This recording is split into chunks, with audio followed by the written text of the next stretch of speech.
Hola a todos, esto es Hora 21 y yo soy Miguel Pérez. Estamos en la semana del 20 o del 21 de diciembre al 25 de diciembre, por tanto esta es la semana de la Navidad del año 2020. Una Navidad, unas fiestas de fin de año que están siendo sumamente atípicas, muy especiales, y no especiales porque sean pues fabulosas, sino porque vivimos tiempos muy difíciles, vivimos tiempos muy complicados para la mayoría de peruanos. En algunos casos, muchos hogares han perdido sus trabajos, los que estaban obviamente trabajando, los que llevaban un comercio también lo han perdido o están facturando de tal manera que están en una emergencia económica. Y en general, la sociedad peruana y la sociedad mundial en general estamos viviendo tiempos muy complicados y que esta Navidad en definitiva va a ser una Navidad bastante atípica, por decirlo menos, y con sentimientos encontrados, por cierto, porque no solamente han perdido el trabajo y la alimentación, muchos de ellos, sino que en algunos otros, en por lo menos 40.000 hogares a nivel nacional, estamos hablando de la cifra, formal, la cifra blanca, han perdido un familiar, ¿no? Hay cerca de 40.000 muertos producto de la pandemia y ya más de 10 millones de contagiados a nivel mundial. Por tanto, no es una Navidad en la que la celebración, la alegría sea pues el único sentimiento, sino en unos casos va a ser incluso la tristeza y el dolor.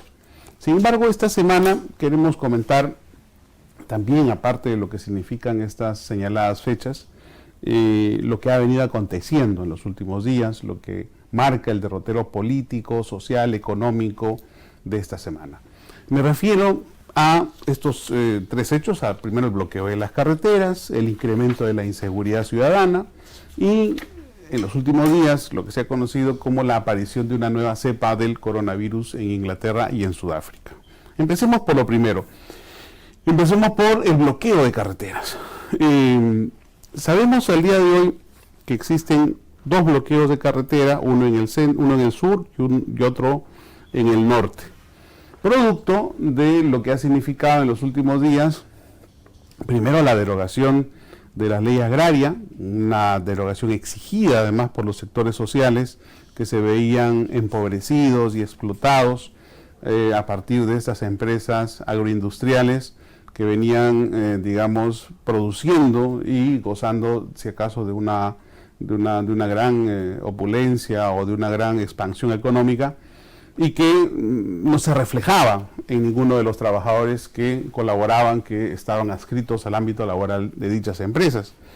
Han habido casos denunciados ante los medios de comunicación que los sueldos de cada uno de estos personajes era entre 30 soles a 35 soles, en algunos casos incluso a 39 soles por día en cuanto a la jornada laboral.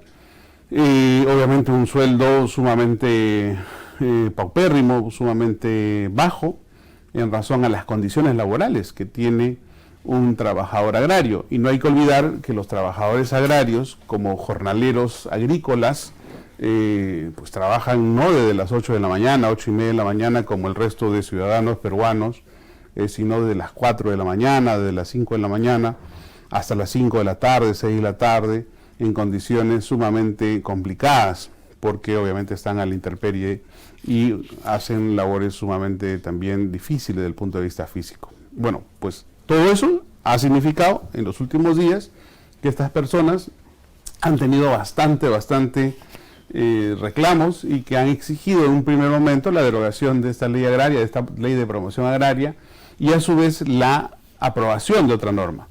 Esta aprobación se ha visto suspendida de momento, porque ha tenido que regresar el dictamen que la había aprobado previamente en comisiones, otra vez a las comisiones pertinentes, que en este caso es la Comisión de Economía. Esto obviamente ha motivado que estos sectores se levanten otra vez, que hagan el toma la calle, el famoso toma la calle, y han hecho pues obviamente estos bloqueos de carretera, como reitero, en el sur y en el norte.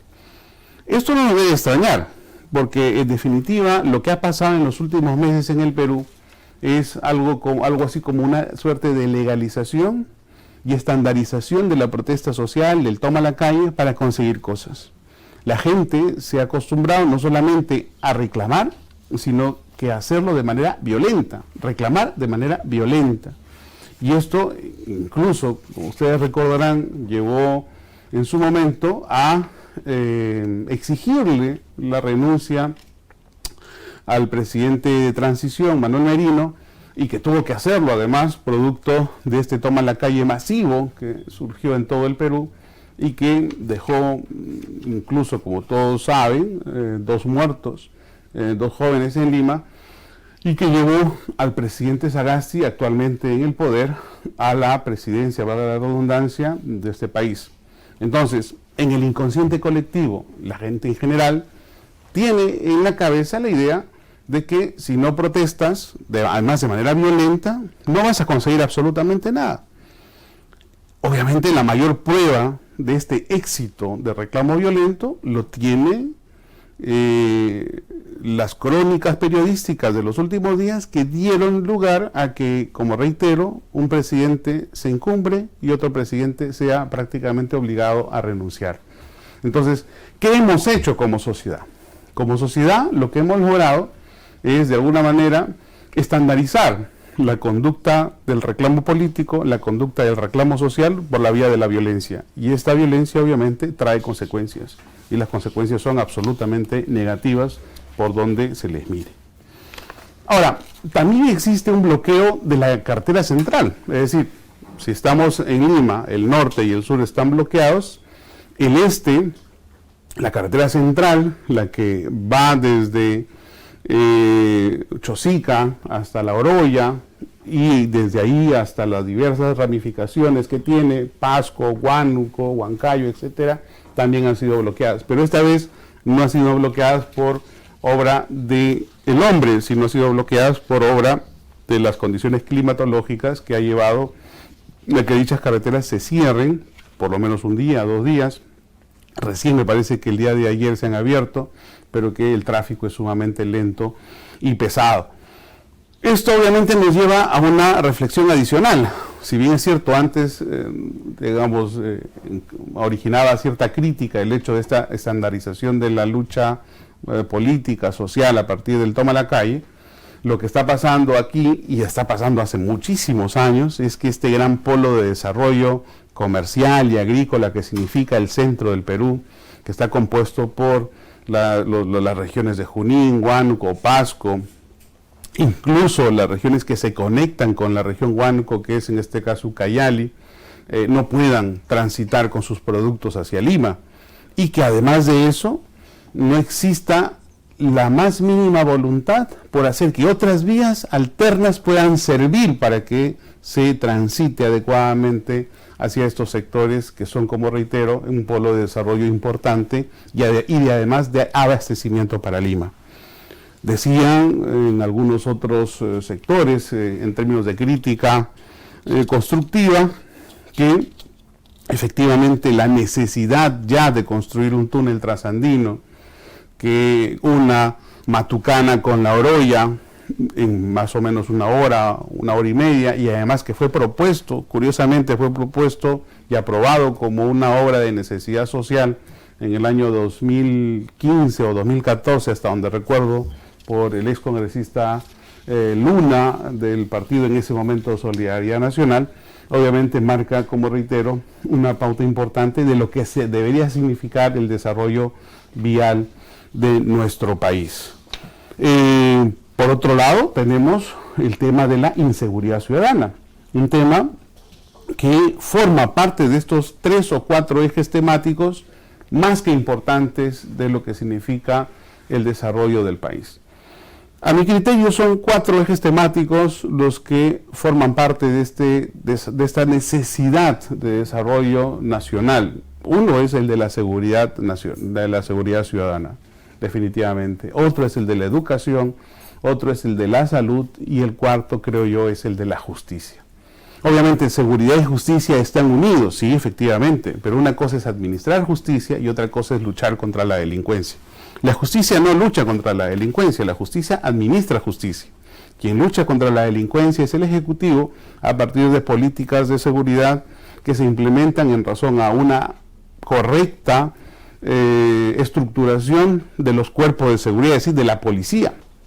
Obviamente una policía que en los últimos tiempos ha sido maltratada, en los últimos tiempos ha sido satanizada y que de manera generalizada e irresponsable se le ha tildado incluso de abusiva, de asesina y, por decirlo de alguna manera, se les ha combatido moralmente de una manera absolutamente rechazable y desde todo punto de vista, y sobre todo del todo punto de vista que implique un fortalecimiento de la lucha contra la seguridad o por la seguridad ciudadana, ha significado un error a nuestro criterio por parte del Ejecutivo.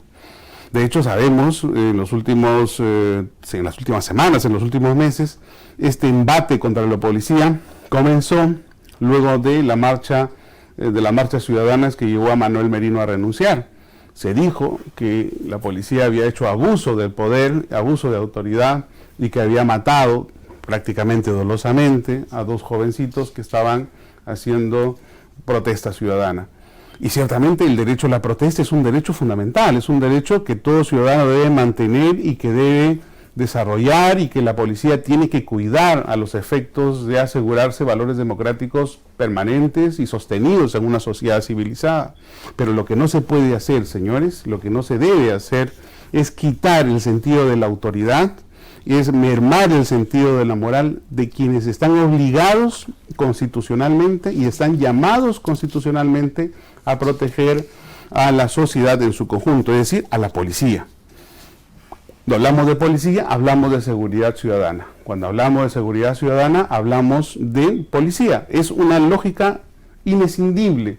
Por tanto, no debemos quejarnos si tenemos una baja de la seguridad ciudadana y un incremento de la delincuencia, si antes hemos permitido que a la policía, que son los encargados de velar por esta seguridad, han sido maltratados, han sido descabezados y en algunos casos incluso han sido utilizados como instrumento político para las luchas permanentes que entre ellos, entre los grupos políticos en el Congreso, existe de modo continuo e irresponsable.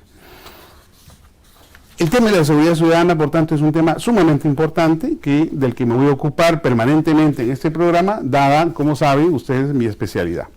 Ahora, el tercer punto que quería comentar, y con esto termino este apartado de este programa, es el de la nueva cepa de coronavirus que se ha originado en Inglaterra, en Londres, en el Reino Unido y también en Sudáfrica. Estamos hablando de una cepa nueva de coronavirus que tiene una mayor facilidad de transmisión.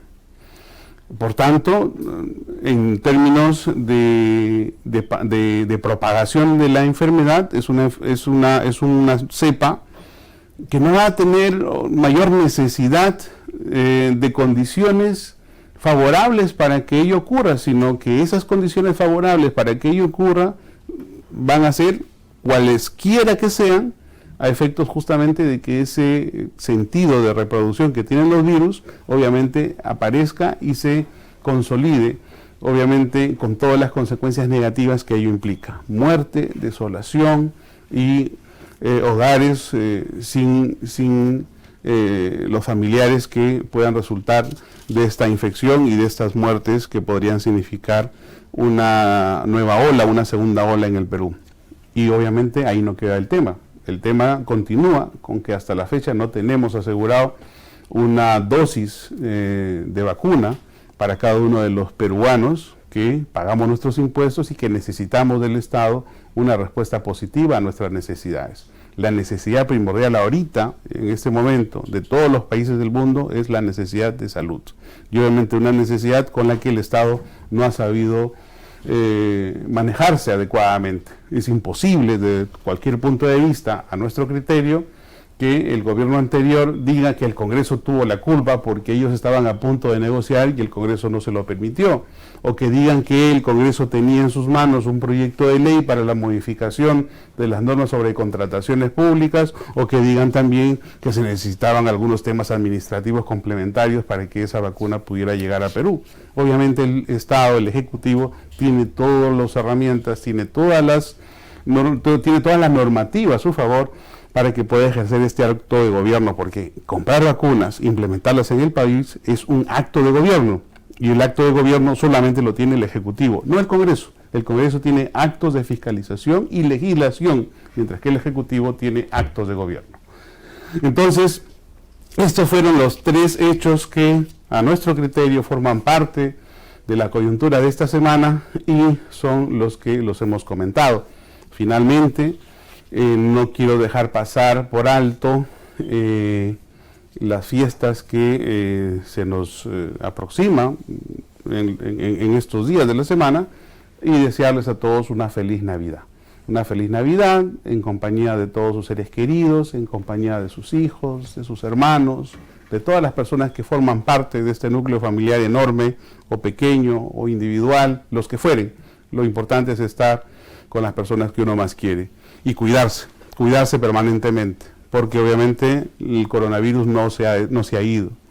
La enfermedad sigue, no tenemos un Estado que nos proteja, tenemos que protegernos nosotros mismos. Bien, entonces damos fin a esta sección y les decimos que no se vayan, porque viene en la siguiente sección una entrevista política importante de una persona que creo, a nuestro parecer, necesita ser escuchada sobre la base de las propuestas que tiene, porque además forma parte de este Perú interior, de este Perú interno que permanentemente está tocando las puertas de la capital para ser escuchada.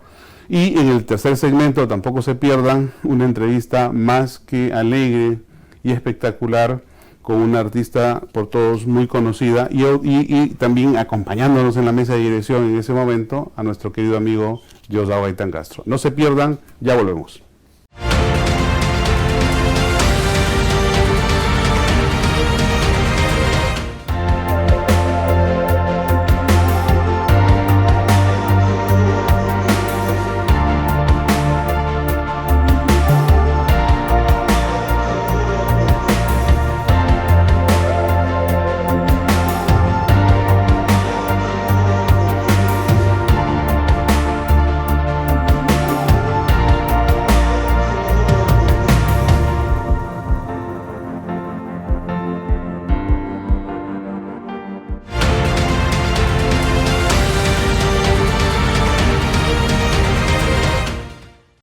Hola a todos, estamos de vuelta en tu programa Hora 21. El día de hoy contamos con la presencia de una invitada especial, directamente desde la ciudad de Puno, de Juliaca más precisamente, y que ha aceptado la invitación para entrevistarla, para conocer de ella, conocer de sus propuestas políticas. Ella postula con el número 4 por la agrupación Podemos Perú y ha tenido la amabilidad de venir con nosotros. Con ustedes, Jenny Velázquez Calla. Hola Jenny, buenas noches. Hola Miguel, sí, muy buenas noches y gracias siempre por darme esta oportunidad de poder estar aquí en tu programa. Muchas gracias. Muy bien. Jenny, hablar de Puno, hablar de Juliaca, hablar del altiplano, es hablar de muchas cosas. No solamente es hablar de los orígenes en cuanto a esa concepción andina de pajarina, ¿no? En lo que significa los orígenes históricos y míticos, además del Perú.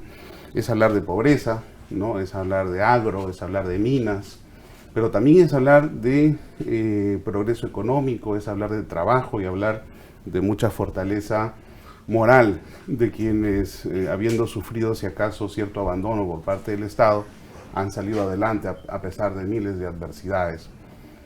Cuéntanos un poco desde tu perspectiva, cuál es la realidad de Puno y por qué finalmente te decidiste a postular al Congreso, por qué has entrado en política y cuáles son los motivos o esas razones. Cuéntanos un poco todo ello.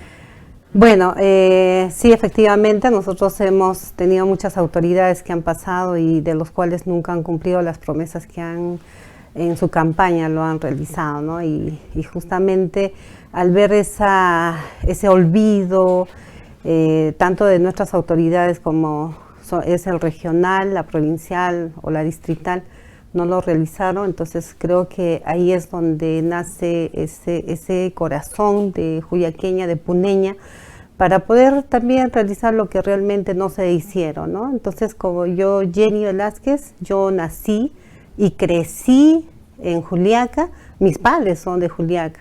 Son personas que realmente ellos han luchado, son esas personas pujantes, son personas que nunca se han rendido y han comenzado a dar todo lo mejor. Y creo que de ello nace Jenny para poder también hacer lo justo, ¿no? Tenemos nosotros ahora un papel muy importante en cuanto a llegar al Congreso. Nosotros queremos realizar esas funciones en cuanto a lo que es legislar, tener esa función de fiscalizar y también de hacer una buena representación a la región Puno. Muy bien. Hablar de Juliaca es hablar de comercio, es Exacto. hablar de mucha dinamicidad económica. Es probablemente uno de los focos de desarrollo económico más importantes del sur, al igual que Arequipa, al igual que Tacna. De hecho, hay mucho poblador puneño que ha emigrado tanto a Arequipa como a Tacna y ha probablemente dinamizado todo ese sector económico de esas dos ciudades, ¿no? Hay enormes sectores migracionales tanto en Tacna como también en Arequipa. De hecho, recuerdo en Arequipa en algún momento se llegó a prohibir costumbres puneñas porque prácticamente habían colapsado las fiestas arequipeñas y parecía más bien una fiesta puneña antes que arequipeña, ¿no? Sí, es así. Y efectivamente, como dices tú, Puno, en ese sentido, pues irradia con su cultura, irradia con todo lo que significa su música, su danza y todo lo demás. Es interesante lo que cuentas en razón digamos, a los motivos que te ha llevado a la política en términos justamente de esperanza.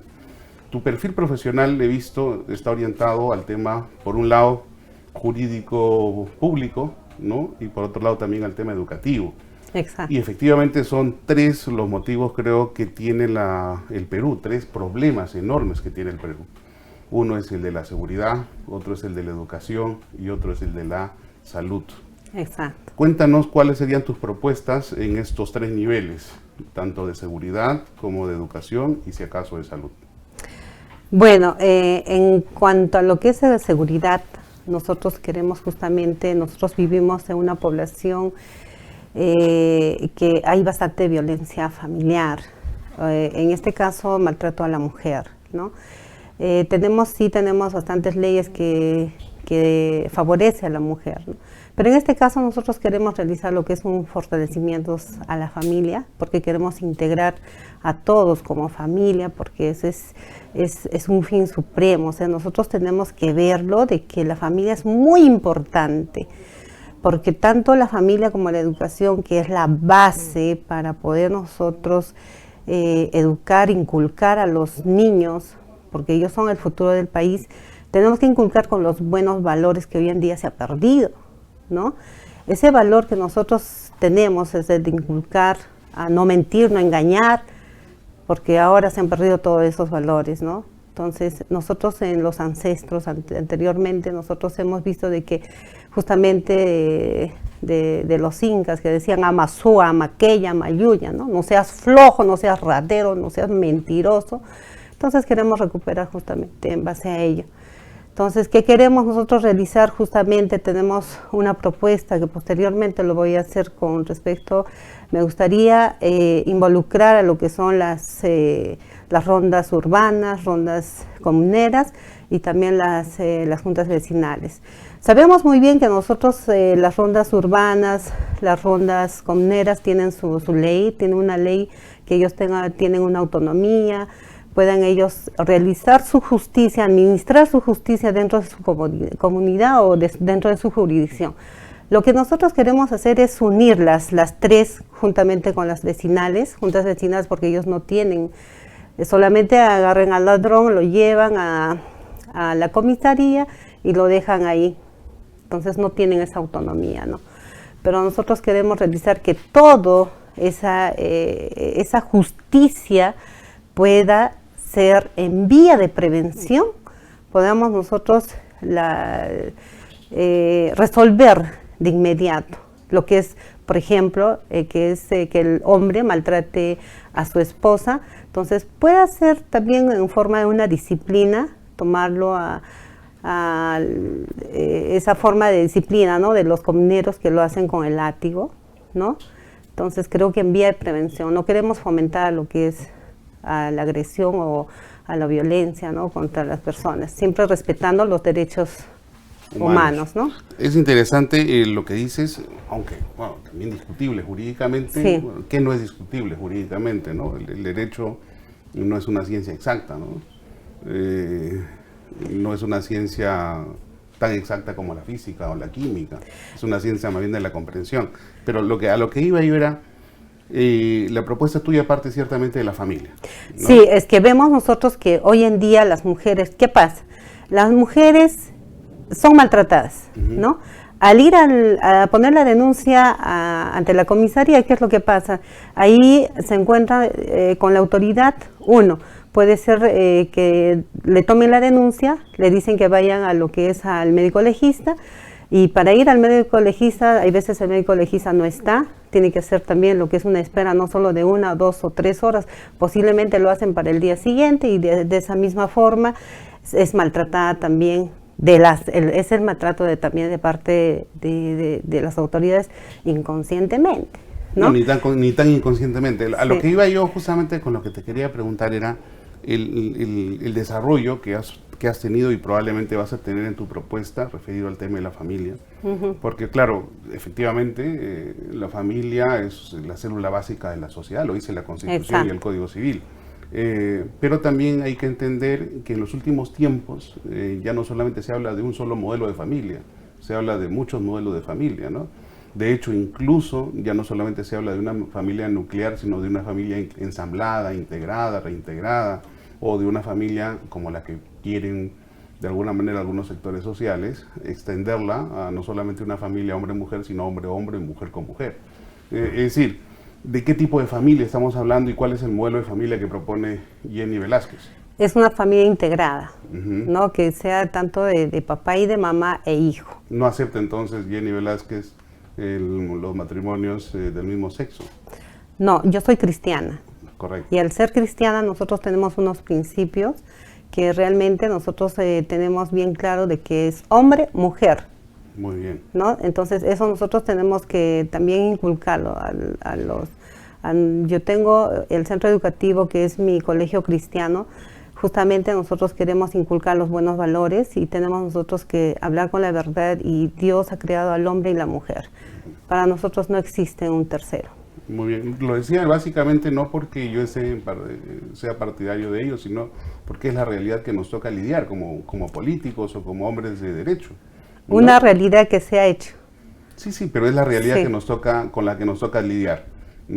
Tampoco es cuestión de desconocerla ni de ningunearla, porque es una realidad que nos toca lidiar, y finalmente es una propuesta que se va a tener que debatir en un momento determinado, y veremos si finalmente se aprueba o no se aprueba, ¿no? En función justamente a los valores, en función a los principios que tenemos, en función a todo el background ético-social que tenemos cada uno de nosotros en nuestra formación temprana. Y de hecho, como te decía, y yo estoy de acuerdo contigo respecto de la familia, en razón al tema de que es con la familia con la que se logran no solamente valores de cara a una buena relación, hombre-mujer, mujer-hijo, esposos, hijos, etcétera, sino también incluso para evitar la delincuencia. Por eso es que yo me refería al tema de la seguridad. Se ha visto normalmente y estadísticamente se ha visto que la delincuencia, en general, sobre todo la delincuencia violenta tiene un antecedente que es justamente la disfuncionalidad de la familia. Exacto. ¿No? Entonces, la destrucción. Así es. Sí, entonces, y eso yo creo que es importante, hablar de la familia y cómo consolidar ese marco de valores éticos sociales a partir de la familia, porque no solamente nos permite consolidar una familia con buenas costumbres, sino también nos permite afianzar una seguridad ciudadana en general, para evitar justamente conductas violentas o conductas delincuentes, ¿no? Sí, es que justamente cuando vemos nosotros que hay una violencia familiar, el papá pega a la mamá, el hijo ve, y al ver crece con resentimiento y con venganza. Y si bien no es el niño que se va para la drogadicción, para el alcoholismo, o crece con ese resentimiento y quiere pegar al papá, y falta de respeto. Entonces nosotros queremos justamente erradicar eso con una sanción inmediata que puede ser, ¿no? Y tener esa oportunidad de poder decir basta a esa violencia familiar, porque vemos muchos... Eso de la sanción inmediata sí. También me imagino que con el tiempo lo vas a madurar un poco más en función a los proyectos de ley que, si acaso entras al Congreso, y esperemos que sea así, se pueden integrar, porque por un lado tienes la justicia comunal, ¿no? Por otro lado tienes la justicia, digamos, campesina, ¿no? De las rondas campesinas, y por otro lado tienes la justicia o las rondas urbanas. Tienes esos tres niveles que, como bien lo has dicho, solamente el de las rondas campesinas tienen asidero constitucional en el artículo 149 de la Constitución, que además tiene dos plataformas a nivel de derechos humanos o de convenios internacionales, que son los convenios 107 y el convenio 169. Entonces, sobre esa base, me imagino que en un momento determinado vas a centralizarlo, ¿no? Vas a trabajar en la ideación, si acaso, de un sistema, porque prácticamente es un sistema alterno de justicia, ¿no? Exacto. Nosotros queremos justamente madurar esa idea, y sí lo vamos a realizar. Queremos unirlos, tanto las rondas urbanas, juntas vecinales y las rondas comuneras, que puedan, ¿no?, sean órganos auxiliares. Bueno, queremos también proponer lo que también puedan ser pagados, ¿no? Entonces, claro, siempre va a ser con intervención dentro del marco legal. Claro. Entonces tenemos nosotros que respetar eso, y tenemos que decir basta a la violencia familiar para poder nosotros fortalecer lo que son las familias, y eso es la base para poder nosotros. La familia y la educación van de la mano, y si nosotros comenzamos a inculcar tanto en la familia como en los colegios, entonces estaríamos nosotros formando buenos ciudadanos, y para el futuro no habría tanto ladrón, tanta corrupción hasta la fecha que nos han estado engañando, y creo que estaríamos nosotros culminando con eso, ¿no? Y el cambio va a ser desde nosotros. La persona que quiera cambiar va a tener que decidir y decir sí quiero un cambio. Y en esa propuesta va a ser para en vía de prevención. No estamos fomentando a que puedan ser agresivos, sino estamos haciendo en vía de prevención. Vamos a ver. Eso es por el lado de la seguridad. Por el lado de la educación, ¿qué propone Jenny Velázquez? De educación, bueno, nosotros en estos momentos estamos centralizando en lo que es las universidades que han estado, han sido cerradas, ¿no? En el caso de Juliaca, la Universidad Andina Néstor Cáceres Velázquez ha sentido no la oportunidad que tantos jóvenes han estado dentro de la universidad y lo han cerrado y han tenido que regresarse con la cabeza baja.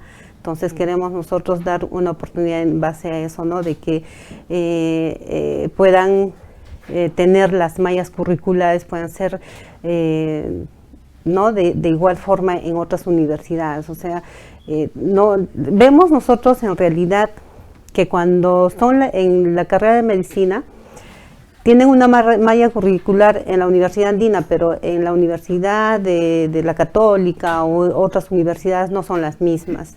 Entonces creo que ahí nosotros estamos viendo que no tiene el mismo nivel o la misma oportunidad. Lo que está proponiendo, ¿no?, usted es que se uniformice o se estandaricen las mallas curriculares. Exacto, sí. ¿De todas las universidades? De todas las universidades. ¿Y de todas las facultades? De todas las facultades. ¿Eso es posible?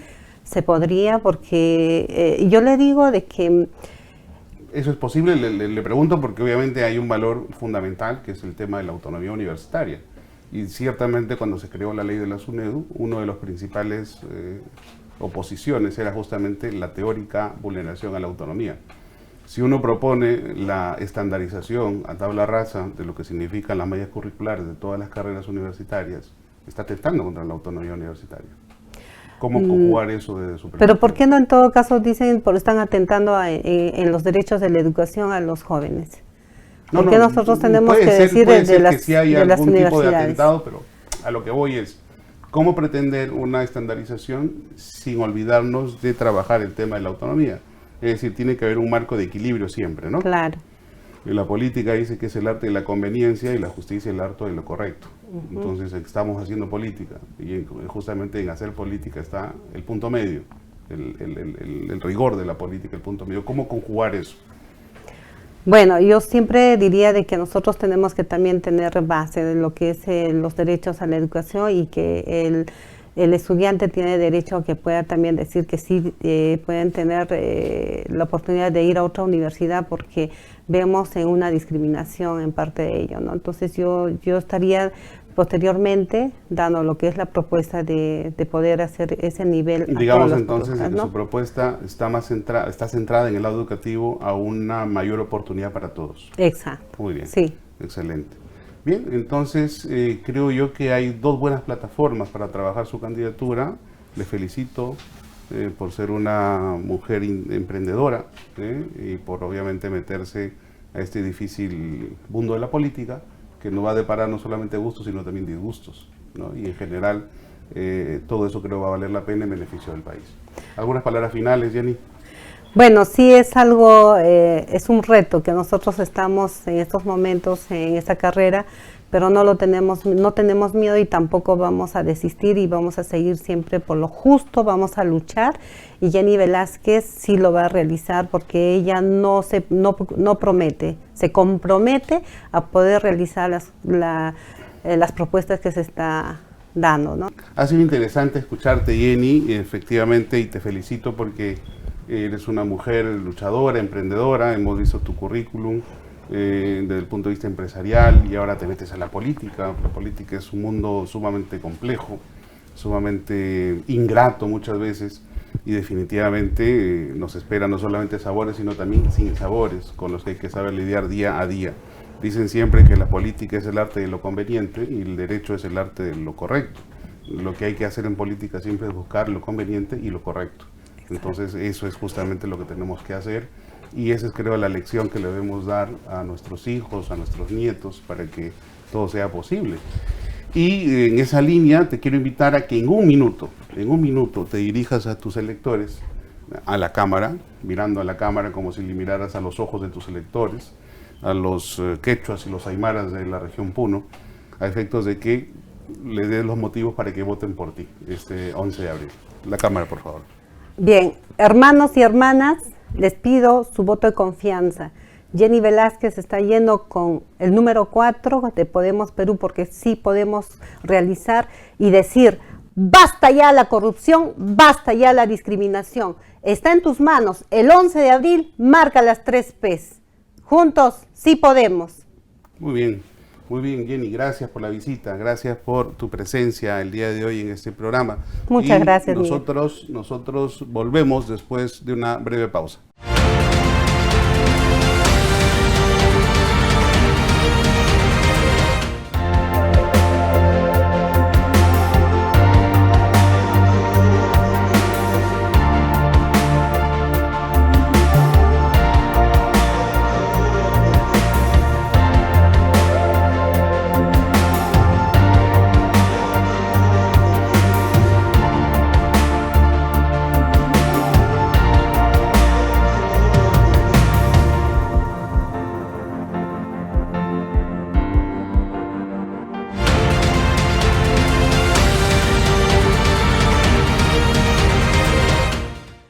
Hola, buenas tardes. Estamos de regreso en tu programa Hora 21. El día de hoy tenemos una invitada súper especial, súper potente para los efectos artísticos del caso, pero antes quería presentar, bueno, ya la semana pasada hicimos un breve anuncio en el sentido de que nos iba a acompañar en este espacio cultural, en este espacio artístico, el gran artista también, Diosdado Gaitán Castro, y él ha cumplido su palabra y ya está con nosotros. Diosdado, buenas tardes. Doctor Miguel Pérez, gran amigo, es un honor poder estar en el programa compartiendo. Y bueno, ahora tenemos, como tú muy bien lo has dicho, a una invitada de lujo, una mujer luchadora, de temple, de trabajo y muy talentosa. Entonces con ella vamos a pasar unos momentos muy gratos. Efectivamente, el día de hoy tenemos a María Jesús Lamisky, una gran artista que todo el mundo conoce.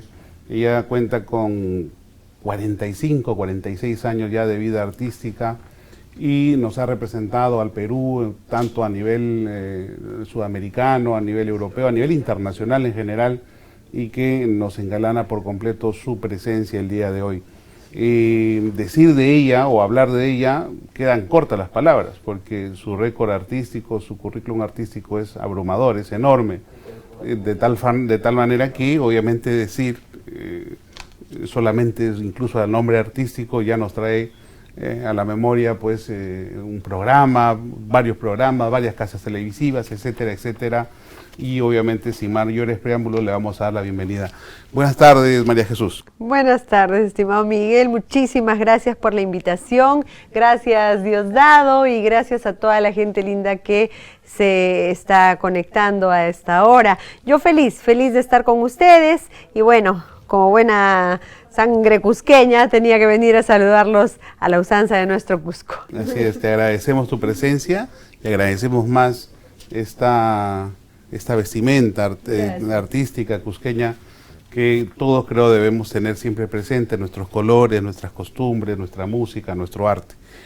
Una de las cosas que siempre nos llama la atención, María Jesús, es el nombre artístico que llevas, la Miski, ¿no? Sabemos pues que la Miski significa muchas cosas, la dulce, lo rico, cuando dices, oye, come, Miski. Está Miski, ¿no? Está Miski. Entonces, pero bueno, cuéntanos de tus palabras, ¿de dónde viene ese nombre artístico? Esto nace en el 2001 a raíz del programa Miskitaki que empiezo a conducir yo en TNP era aquella vez, ¿no? Y el público me empezó a decir, ya no me decía María Jesús, decía simplemente, oye, mira la Miskitaki por aquí, por allá, y les pareció muy largo a ellos, y ellos mandan, ¿no? Entonces empezaron a decir la Miski, mira la Miski, mira la Miski, mira la Miski, y así me quedé hasta el día de hoy. Me encantó ese nombre artístico, saqué mi producción musical en el 2002, la Miski, siempre Miski, mi restaurante se llamaba Miski, mi perrita se llamaba Miski, todo en mi vida es Miski, todos los que me acompañan en mi vida también tienen que ser Miskis. En mi vida no se aguanta chuma, no hay nada chuma. ¿Sabe lo que es chuma? Por el contexto lo puedo Desabrido, algo desabrido, Atatao. así atatao, algo atatao, no, algo Atatao opa, es un poco no. fuerte. más fuerte. Así Bueno, es. hay una diferencia entre el quechua cusqueño y ayacuchano, ¿no? Yo estoy aprendiendo el chuma, entonces es algo desabrido, ¿no? Desabrido, ajá. Allá, Bueno, en mi tierra se dice atatau. atatao. Claro, Lo que atatao, no me gusta, ¿de dónde es atatau, usted? De Huancayo. Ah, caramba. No, atatau en el Cusco, por ejemplo, es si que no le feo. gusta algo, es que feo. Qué feo. Atatao. Atatau, pero con su dejo y Claro, todo. claro. Atatau. Contrario a ananau. Añañau, claro. Ananao, ananao es, oh, qué dolor. Añañau, añañau. Añañao es, ay, qué rico. Lindo, Ay, qué claro, rico, ¿no? Añañau, misquicha. Eso, así es. Bien, entonces, y efectivamente, pues obviamente la cultura nacional es lo que has trabajado en los últimos 46 años. Y decíamos en unas conversaciones previo al desarrollo del programa, llama la atención 46 años. ¿A qué edad comenzaste tú? Yo me inicio en el año 75, cuando tenía 2 años y 4 meses, en una presentación, la primera presentación formal de la Me familia imagino que ha sido Rodríguez. con pañales. Con la pandereta ya en la mano, en el Colegio Labarte, lo recuerdo muy bien, porque primero nos presentábamos como los hermanitos Rodríguez, pero en un momento Moisés habla con papá y mamá que tenían sus trabajos independientes como músicos y les dice, oye, bueno, porque tienen que estar tocando por separado, mejor vengan y seamos la familia Rodríguez. Y así nace, desde el 75 hasta el día de hoy, porque la familia Rodríguez, si bien es cierto, se despidió de los escenarios formalmente en el año 2001, precisamente, cuando yo empiezo como Miski, siempre el público nos reclamaba, ¿no? Y ahora en pandemia más aún, que sacamos 3 videos pandémicos, Dios mío, y el público manda, ¿no? Nos han dicho, por favor, concierto de la familia, y así es que este 26 estamos en un bonito concierto virtual a través de la plataforma de Teleticket Play. Caray, yo pensaba que papá Alberto o Ajá. mamá Dina habían sido los fundadores de la familia Rodríguez, pero me doy cuenta que empezó con ustedes, con Evi Rodríguez. Claro, éramos los hermanitos Rodríguez, inclusive nos presentábamos pues en el programa de Yola Polastri, ¿no? Cuando todo era en blanco y negro.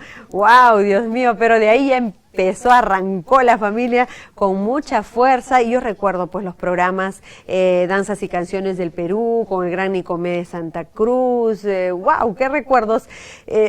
acá en mi memoria tengo tantos recuerdos que algún día ya se los he prometido. Un libro de mis memorias tiene que haber, porque el haber pasado, por ejemplo, por haber cantado para todos los presidentes desde aquella vez, ¿no? A lo Marilyn Monroe, algo así, a todos los presidentes. Por ejemplo, don Morales Bermúdez, ¿no? Que yo chiquitita, ¿no? Y a mí me llevaban a la presentación, en las celebraciones del Día de la Madre, fiestas patrias, ¿no? Que hacían grandes celebraciones. Yo veía mesas largas, pues, con puros hombrecitos de verde, pues. Yo no entendía, yo era niña, ¿no? Cuando de pronto me decían, te llama el señor presidente. Y yo chiquita, pues, iba, ¿no? Y me llevaron donde el señor presidente, que estaba en su mesa, pues, la principal, ¿no? Y él me agarra, me carga y me siente en la mesa, se imagina qué chiquita yo, ¿no? Me dice, mamita, has cantado muy lindo, felicitaciones, permíteme darte un beso, pues, y me da un beso. Cuando de pronto ya yo me voy contenta y vienen más hombrecitos de verde y me llevan, ¿no? Y en la puerta ya para despedirme me dice, uy, mamita, el presidente te ha dado un beso, ahora no te vas a lavar tu carita, es la clásica, ¿no? No te vas a lavar tu carita. Y yo en mi inocencia de niña le respondo, olía borracho.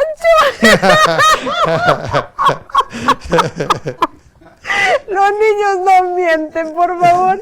Esa es una anécdota que siempre cuento. Y después, bueno, para todos los presidentes y distintos países, ha sido lindo llegar con la música peruana a la China, a Japón, a Francia, a España. Bueno, tantas experiencias lindas, ¿no? Y en realidad la música transita con la historia.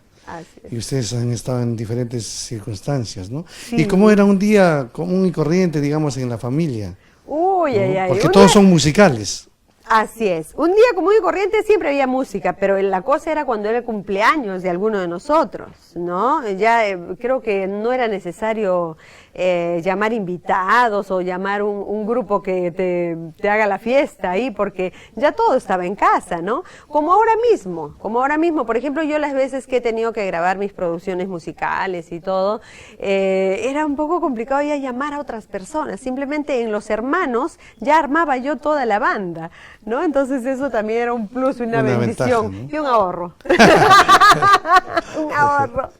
Una cosa que siempre, bueno, hemos estado conversando con Diosdado en algún momento también sobre la realidad del artista nacional y la realidad de la pandemia que les ha tocado vivir a todos los artistas, no solamente nacionales, sino a nivel mundial.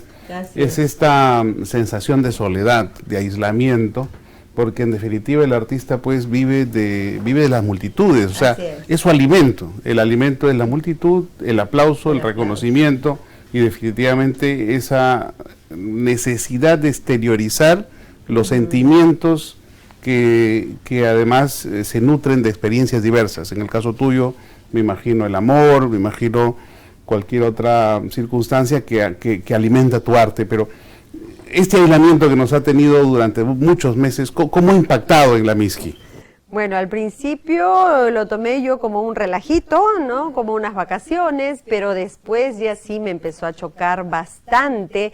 Empecé a sentir esa soledad, esa ausencia, esa necesidad de tener al público ahí cerca, la mano amiga del público, el querer brindarles un abrazo, el aplauso de ellos, ¿no? O el que te pidan una canción, o hasta inclusive el que te digan Miski, salud, Miski, un abrazo, todo, absolutamente todo. Y todo eso pues se vio reducido a la parte virtual, a ver a nuestro público, a llegar a nuestro público a través de un celular, a través del internet, pero bueno, los tiempos de Dios son perfectos, hay que aceptarlos, por algo será, alguna enseñanza nos tiene que dejar todo esto que hemos vivido en el mundo. Yo creo que de acá salimos gente más solidaria, más empática, más amorosa con el prójimo, y eso tiene que ser así, porque si no cambiamos con todo lo que nos ha pasado, ahí sí yo ya no sé.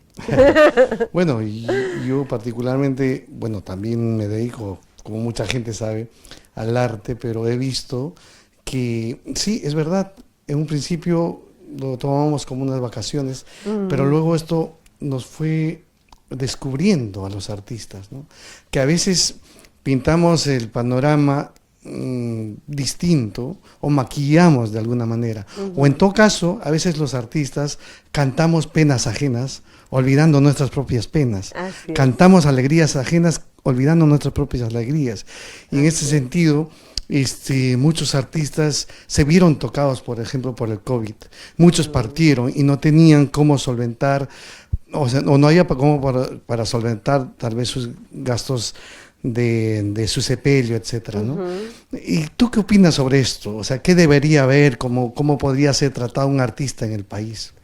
Bueno, definitivamente pues el artista adolece de mucho apoyo. En realidad en otros países, en México por ejemplo, yo me quedo admirada cuando hay un concierto, por ejemplo, viene un artista de fuera y se va a presentar, yo qué sé, en Veracruz, digamos, ¿no? Pero es un gran concierto y viene, yo qué sé, Shakira, ¿no? Entonces ahí el gobierno o el estado donde va a hacer la presentación dicen, bueno ya, Shakira está bien, le damos todos los permisos, haga todos sus papeleos, pero aperturan el concierto 2 locales. Eso no se hace acá. A ver, vamos a ver que se haga un conciertazo en Cusco y viene, yo qué sé, pues el Tri o no sé, grandes artistas. Y la presentación no va a ser en Cusco, va a ser en Acomayo, por decirte un lugar, ¿no? ¿Tú qué crees? ¿Que Condemaite de Acomayo va a aperturar el concierto de No, pues no. Cristian Castro o de X artista famoso? ¿No? Entonces, ese tipo de detallitos falta aquí, nos falta mucho amor nacional. Nuestra ausencia también en las radios, ¿no? Así es. O sea, en realidad debería haber una participación, un porcentaje razonable, porque el porcentaje que acá dicen que es el porcentaje, claro, incluye los cortes, incluye la publicidad, incluye el pauteo, pero no el contenido en sí musical, ¿no? Eso le ayudaría mucho al artista porque incluso generaría los derechos de autor, ¿no? Así es. A propósito, ¿compones? También, ¿Sí? ¿Y qué te inspira? ¿Qué te llama? Mayormente el amor. Pero, por ejemplo, ahora en pandemia también, pues, el corazón estaba tan dolido que muchos, creo, hemos compuesto canciones de reflexión, de fe, de esperanza, ¿no? Así salió Te lo pide el Perú, que es una canción muy, muy bonita. Les voy a cantar el corito nomás, ¿ya? El corito, a ver. Nunca imaginamos sentir tanto dolor, pero todo cambió y el amor nos unió. Un Perú que renace, un Perú que sí cree, un Perú que sí puede y la esperanza no pierde. Un Perú que renace, un Perú que sí puede, un Perú que sí cree y la esperanza no pierde. Bravo. Un poquito ahí de esta canción que de verdad para mí, la vez que lo tuve que grabar, ahí hasta se me quebraba el corazón porque la cosa estaba muy, muy brava y esperemos pues que todo esto ya vaya pasando. Sí, definitivamente, esperemos que no se produzcan más muertes, aunque es inevitable porque el Perú no ha tomado pues como Estado, como sociedad las previsiones del caso, ¿no? Y lo que nos espera de aquí a enero, a futuro, no es nada claro. Así que vamos a tener que tener más cuidado, incluso por esto de las olas que vienen. Interesante el diálogo que has tenido, Diosdado, con Maricruz, con María Jesús, respecto de la situación del artista. Es un tema, creo, pendiente, ¿no? Sí, la verdad que hay que revisar. Yo tengo entendido que hay una ley del artista, pero como que no está normal, no está vigente. Habría que revisar ello. No puede ser factible que los artistas, o sea, tengamos que padecer tanto. Somos trabajadores y nos dedicamos a un canto a tiempo completo, incluso más allá de las 8, 12 horas. En realidad, hasta cuando dormimos empezamos a soñar con la música. Es un trabajo que nos demanda muchas horas, ¿no? Pero no solamente son artistas porque cantan o porque componen, sino porque, o mejor dicho, la importancia del ser artista en el género que ustedes manejan, que llevas adelante, María Jesús, es un género que implica una transmisión de generación en generación de los valores nuestros, de nuestra cultura. Por tanto, son embajadores permanentes de la peruanidad. Y entonces... Como yo vengo, yo de verdad agradezco a Dios porque como vengo de la familia Rodríguez, imagínense cuántas generaciones nos siguen juntado, o claro. me siguen, ¿no? Entonces cuando yo les digo, sí, yo soy María Jesús Rodríguez, la Miss, que eso, que lo de Rodríguez, de la familia Rodríguez, inmediatamente, ¿no? Entonces, la persona que me conoce me dice, ah, sí, mi mamá veía, o si no me dicen, mi abuelito veía a tu familia cuando... Entonces, soy bien antigua. Si con Yolas estaban sorprendiendo, chicos, oye, ya conmigo, ¿no?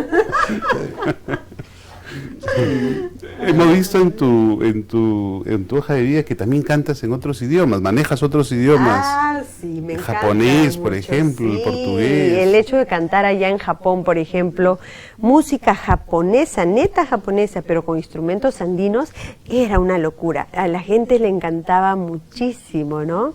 Por ¿Nos ejemplo, puedes regalar alguna tonadita?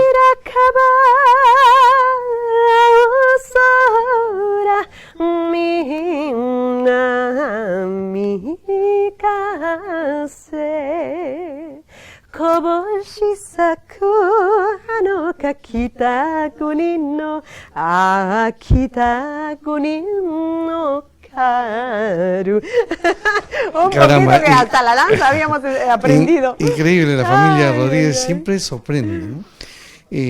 Los hermanos todos son talentosos, aparte de músicos, ¿no?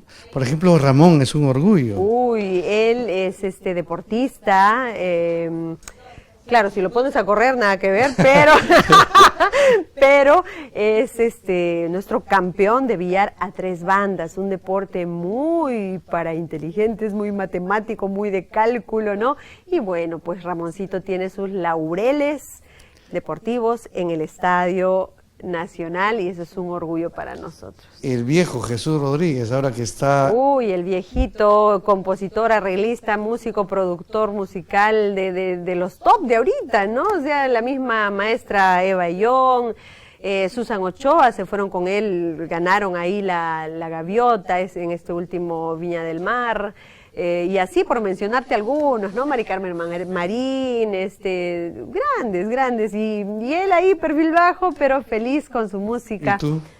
Y yo, pues, incansable, imparable con la música, de verdad, son mis 2 pasiones, la música y mis hijos, ¿no? Que en realidad mi día a día es simplemente por ellos, que son mi motor y mi motivo. Albertito de 25 y Lupita de 23. No, bueno, tú representas a muchas mujeres, ¿no? Que ante la adversidad no se amilanan, al contrario, se fortalecen y salen airosas. O sea, porque tú eres padre y madre de Albertito y de Lupita. Así es, y en realidad sí se puede, mujeres, ñaña y cuna, sí se puede, sí se puede, porque a veces las mujercitas decimos, no, pero el qué dirán, no, si no, los chicos se van a quedar solitos, no, pero a que crezcan en una familia que no está caminando bien, preferible ahí nomás, así es que yo, papá y mamá, con el apoyo de mi madre hasta que se me fue, pero...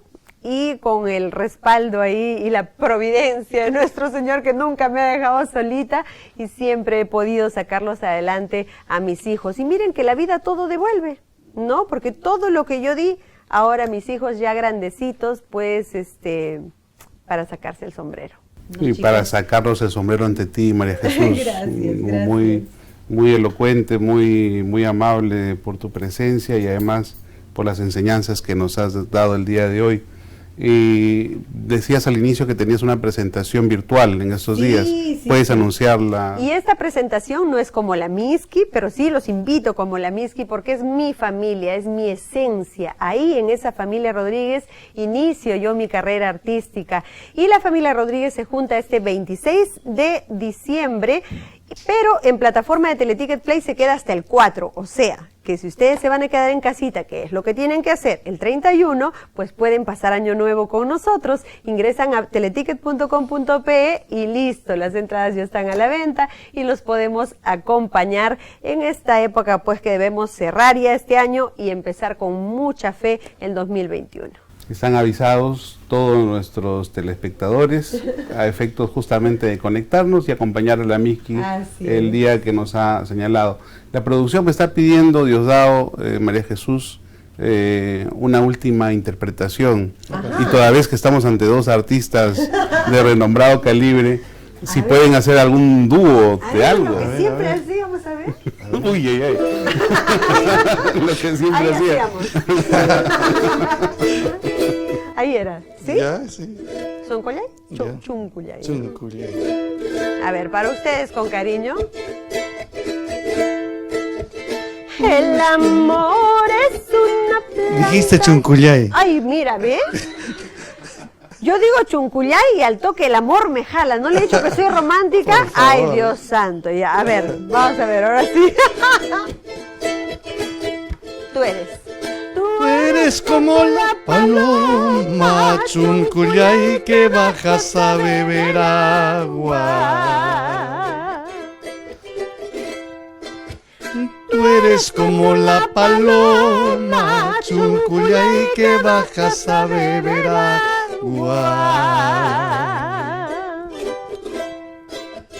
Después de beber el agua Chuncullay alzas el vuelo y te vas. Después de beber el agua Chuncullay alzas el vuelo y te vas. ¿No es sobre una simia un poquito? Vamos. Imani Huascaykita Chuncullay Manarurak Chukarjani. Pam pam. Pampasarus Huascaykita Chuncullay Ñujaja Muchajmikani.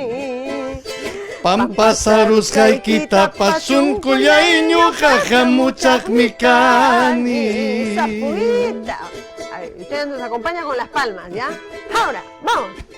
Corazón, corazón, pobrecito mi corazón, tú nomás tienes la culpa, corazón, de haberla querido tanto, corazón.